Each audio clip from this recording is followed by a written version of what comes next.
Let us count the total number of stereoisomers possible for this molecule.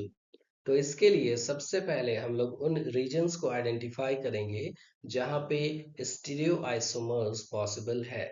जैसे कि अगर carbon number 1 के about देखें तो यहाँ पे ऑप्टिकल आइसोमर्स पॉसिबल है, क्योंकि ये कार्बन चार अलग अलग ग्रुप से जुड़ा हुआ है। उसी तरह से अगर डबली बॉन्डेड कार्बन्स के बीच में देखें तो यहाँ पे जियोमेट्रिकल आइसोमरिज्म की पॉसिबिलिटी बनेगी। और अगेन कार्बन नंबर 3 पे देखें तो यहाँ पे भी ऑप्टिकल आइसोमर की पॉसिबिलिटी बनेगी। तो ऑप्टिकल आइसोमर्स को हम लोग डिस्टिंग्विश करते हैं आर और एस कन्फिग्रेशन असाइन करके, और ज्योमेट्रिकल आइसोमर को हम लोग डिस्टिंग्विश करते हैं सिस और ट्रांस के फॉर्म में। तो यहाँ पे हम लोग कार्बन नंबर 1, 2 और 3 के अबाउट जितनी भी पॉसिबिलिटीज बनेगी उन्हें लिस्ट कर सकते हैं, और फिर इन लिस्ट में हम लोग एनालाइज कर सकते हैं कि कितने स्टीरियो आइसोमर्स पॉसिबल है। सबसे पहले यहाँ पे कितनी पॉसिबिलिटीज बनेगी, तो यहाँ पे टोटल 8 पॉसिबिलिटीज बनेगी विथ डिफरेंट कन्फिग्रेशन।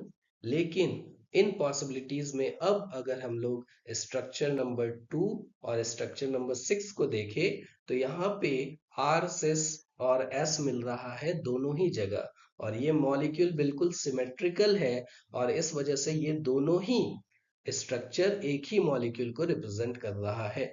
तो इसीलिए हम लोग इन दोनों स्ट्रक्चर को क्लब करके सिर्फ एक स्टीरियो आइसोमर काउंट करेंगे। उसी तरह से अगर स्ट्रक्चर नंबर 4 और 8 को देखें तो अगेन ये दोनों ही एक ही स्ट्रक्चर को रिप्रेजेंट कर रहे हैं। तो यहाँ पे स्ट्रक्चर 1, 3, 5 और 7 बिल्कुल यूनिक है, और 2 और 6 एक स्ट्रक्चर है, और 4 और 8 अगेन अलग स्ट्रक्चर है।